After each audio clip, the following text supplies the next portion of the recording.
Stop the world!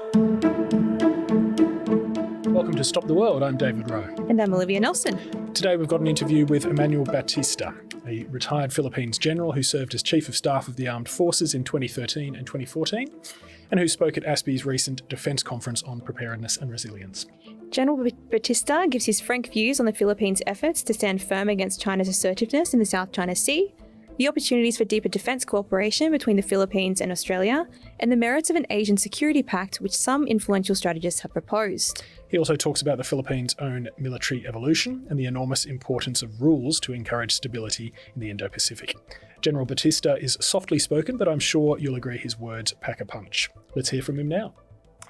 Welcome to Stop the World. I'm David Rowe, and I'm here with General Emmanuel Bautista, former Chief of Staff of the Armed Forces of the Philippines. General, thanks for coming on the program.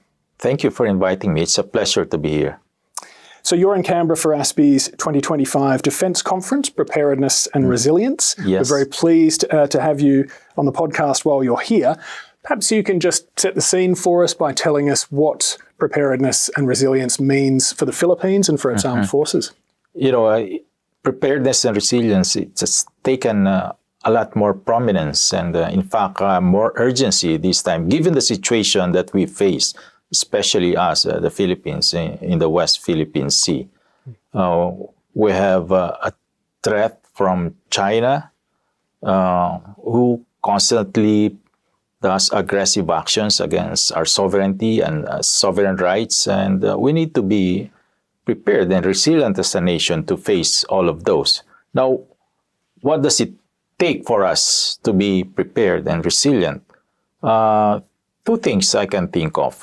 One, we need to enhance our national capabilities.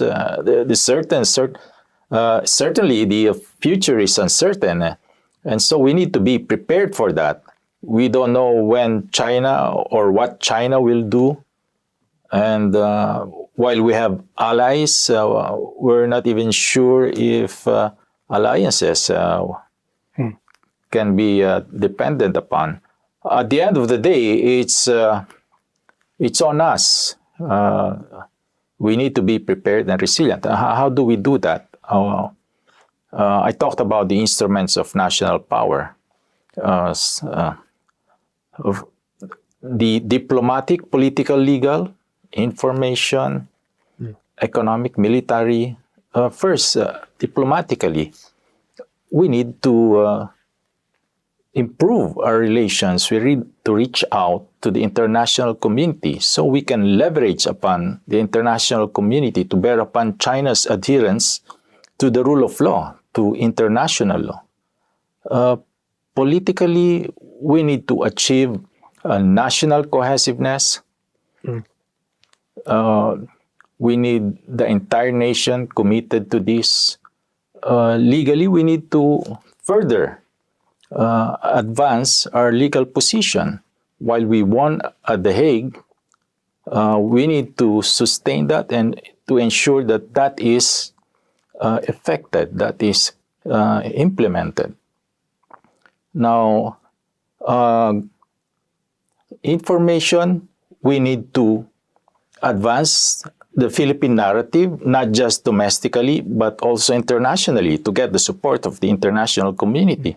And internally, so that we can achieve national cohesiveness, so that we are able to advance the Philippine interest, the Philippine position. And I would admit that we have not achieved that 100%, but if you will observe the surveys, most Filipinos would like to advance our national interest as far as the West Philippine Sea is concerned, as far as China is concerned. Yep. So domestic political opinion is very much on that side? Yep. Yes. While we see contrary opinion, majority of Filipinos believe in the Philippine position. Can I just ask you to talk a bit more about the diplomatic side as well? I mean, how do you feel that's going? Is the support there from the rest of the world? Compared to when we first filed a case, or in fact, when the initial aggression that China did, We have gone a long way. More countries now support us internationally, not just in the Indo-Pacific, but also in Europe and around the world. While I admit we still have to get the support, the commitment of our ASEAN neighbors, hopefully, sometime they will also realize the need to support the Philippines. After all, what we're advancing is not just our interest, it's the interest of everybody. We're advancing the rules-based international order. We're advancing international law, and all of us needs to support that. Yeah. Yeah, absolutely. Let me just reinforce that and agree with you, because I think, countries that do stand up for rules and principles, they are a bit like, Ukraine is standing up to aggression right now, and it deserves the world's support. I feel very strongly about that, and I think I also feel strongly that countries like the Philippines that are standing up against that kind of bullying and coercion, they really are standing up for the principles that serve all of us, and therefore should be supported by all of us. Yes, we're in this together. I believe international law, rules-based international order, and it's going to affect not just the Philippines, but the rest of the world. Do we allow violation of international law? What will follow after that? We've seen that in Ukraine. So we need to, at some point, take a position on this. While we are out there at the front, we hope the rest of the world will support us. Can you talk, just in terms of the preparedness and resilience, a bit more in terms of the military power, the hard power? How is that? How is the Philippines approaching that? And what sort of is there a transformation? A reposturing of the Philippines armed forces that is required as part of that? Yes, we're trying to achieve credible deterrence here. And there are several requisites to achieve credible deterrence. One is presence. We need to be present in the West Philippine Sea, show the flag, and to make sure that we are able to guard our borders, our territory, enforce our sovereign rights also in the EEZ. Mere presence alone is a deterrence. Secondly, we need to upgrade our military capabilities, not necessarily to take on China, but just a modicum capabilities, so that we are able to somehow raise the bar in as far. When a bully knows that you are capable of hurting him, he will hesitate. So that's what we hope to achieve, the ability to hurt him even a little, so that he will feel the pain when he transgress sovereignty and sovereign rights. The third one is the cohesiveness of our alliances. The alliance is credible only if it is cohesive, and we want to achieve the cohesiveness of our alliance. Now we have one treaty ally, the United States. We hope to expand that further. We hope to deepen more our alliance. And finally is decisiveness, the will to fight, to push back. A bully will somehow hesitate if he knows you're going to fight back and you have the ability to at least hurt him. So that's what we're trying to achieve. A modicum of deterrence, credible deterrence, so at least we can dissuade. And how do you project that? How do you signal that decisiveness? It's your willingness to take on, to assert your rights, your sovereign rights, and your sovereignty. In the past, we see some of our leaders saying that, no, there's no way we can defeat China, so might as well be friends with China. I don't believe in that. I believe that we need to stand up for our rights and show that we are willing to assert our rights. And that's through consistency of action, actually demonstrating it through action day in, day out. Yes. Talk a bit more about that partnership aspect. I mean, as you mentioned, you have one treaty ally in the United States, and that's a key partnership, as it is for Australia as well, and other countries. I mean, there's a lot of commentary about the United States right now. There's a lot of sense of uncertainty and the mixed signals that other countries feel they're getting from the United States. How are you feeling? How is the Philippines feeling about the US relationship right now? You know, I view it long term. We've been allies for a long time. If you analyze the history of Philippine-US alliance, it has its ups and downs, oscillation of the alliance. But always it goes back to the default, which is the strength of the alliance. Our lowest point was, in fact, when we terminated the military bases agreement. And we're nowhere like that. We see the strength of the alliance, even with the new U.S. administration. So far, the support to the Philippines and the commitment, as stated by no less than the Secretary of Defense and the Secretary of State, the ironclad commitment to the alliance. And as you have observed, the military assistance, there was no pause in military assistance to the Philippines. We have recently concluded, in fact, a Balikatan exercise, continue to demonstrate the cohesiveness of the alliance. In fact, new weapon systems were introduced during that exercise to demonstrate the cohesiveness of the alliance and the willingness to help each other. So far, I think the alliance remains to be cohesive. It remains to be an important piece of our deterrence. You can just imagine, had we no alliance with the U.S., what else could China have done if there was no alliance with the U.S.?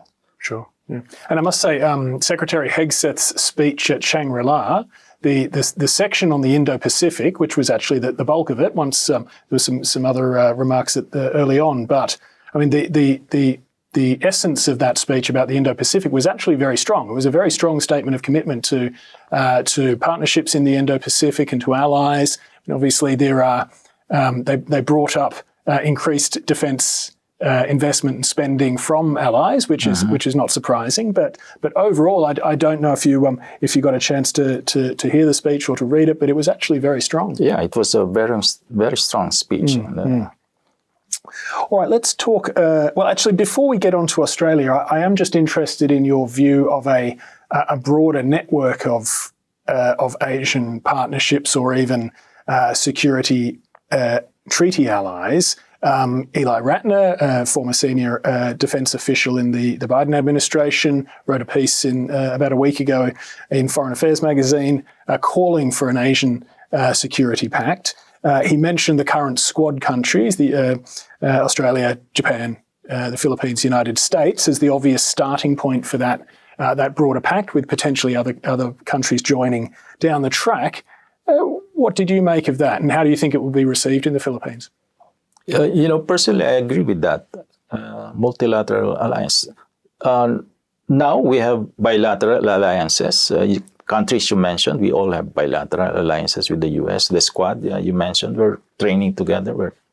We're talking to each other, and probably later on, then that can graduate into a firmer multilateral arrangement. And I guess other countries are welcome as well to join that. After all, we're common in the belief that a rules-based international order needs to be defended, and that is a reason enough for us to get together and defend international law, the rules-based international order, which is now being threatened.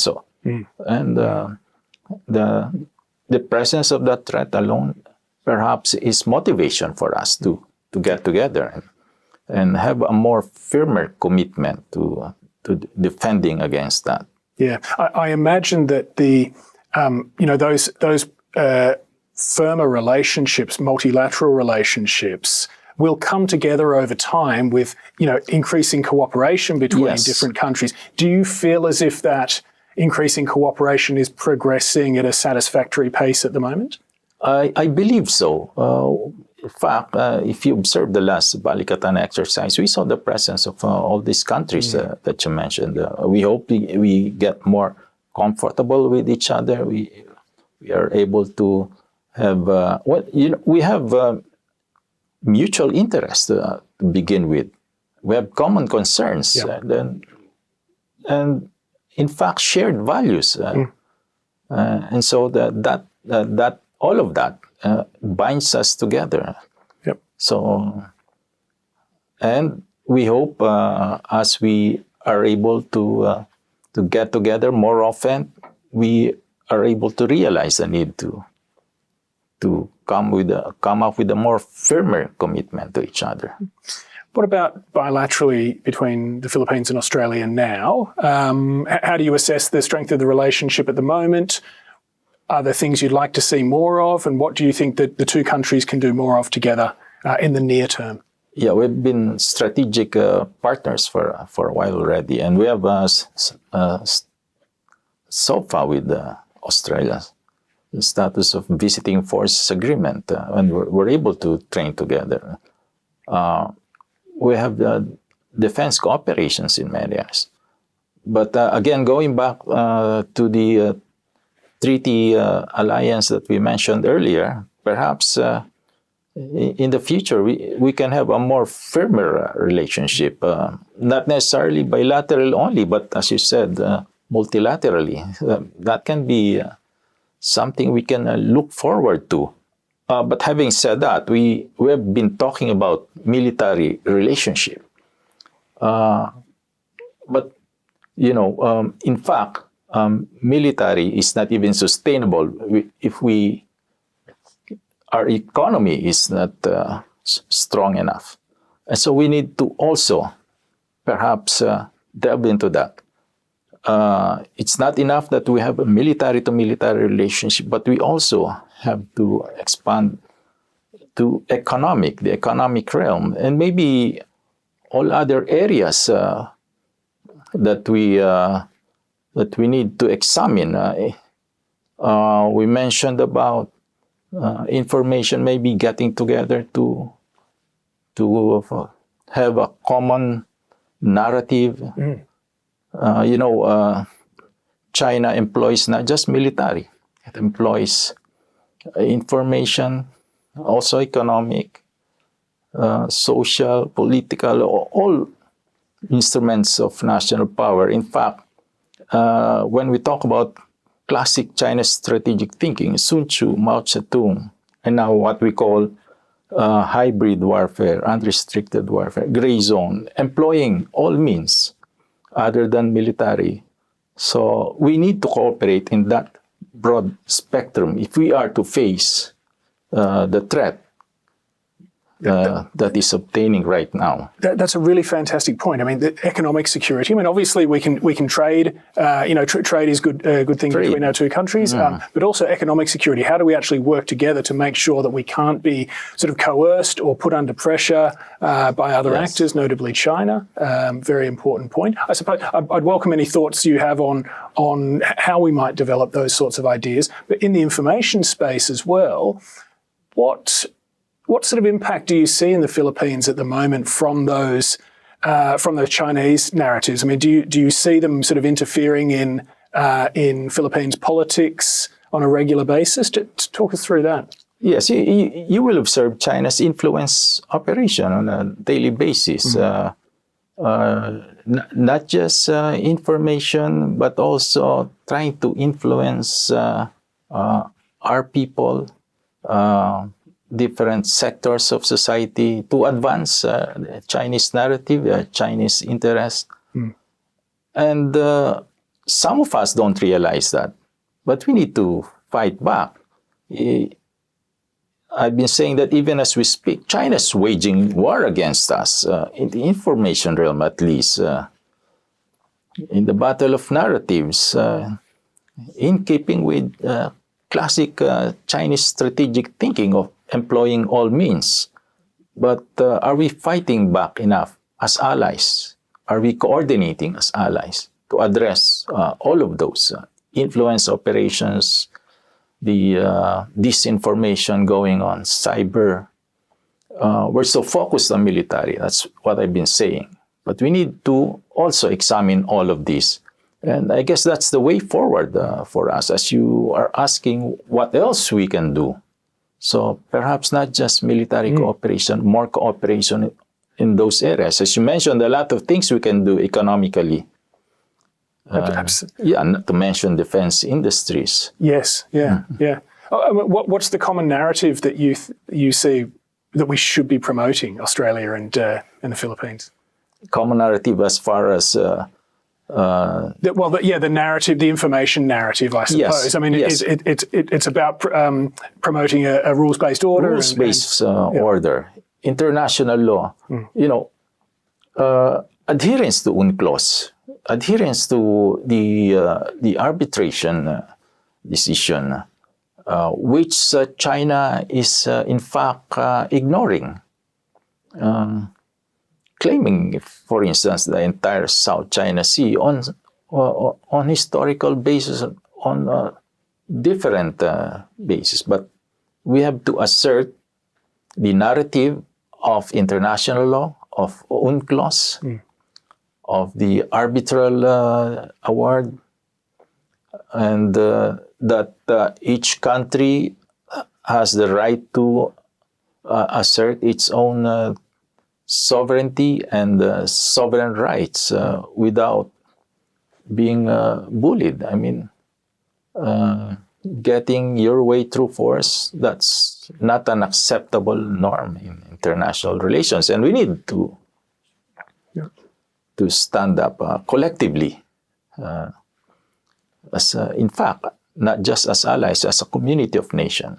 Sure. I mean, since you touched on defence industry as well, I'm just interested if you have any particular views on that. I'm aware that the Philippines has been putting a lot of effort into its, I suppose, into developing its economy at the sort of technology end. I mean, building data centres, AI preparedness, these sorts of things. Yes.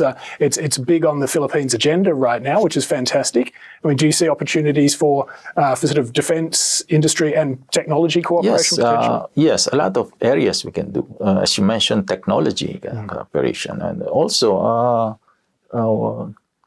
we have common economic strengths, like in minerals and in natural resources that we can cooperate. Exploitation of natural resources and minerals. Australia is very strong in this. Strategic minerals, and also, in fact, agriculture is one area. Right. As you mentioned, food security is an important area to develop resilience, not just our countries, but our friends and allies as well. All right. Well, lots to think about and lots to do. All right. General Bautista, thank you so much for coming on the podcast. Oh, thank you for having me here. It's really a pleasure to exchange views about such an important topic. Thanks. That's all we have time for this week on Stop the World. Thanks for listening.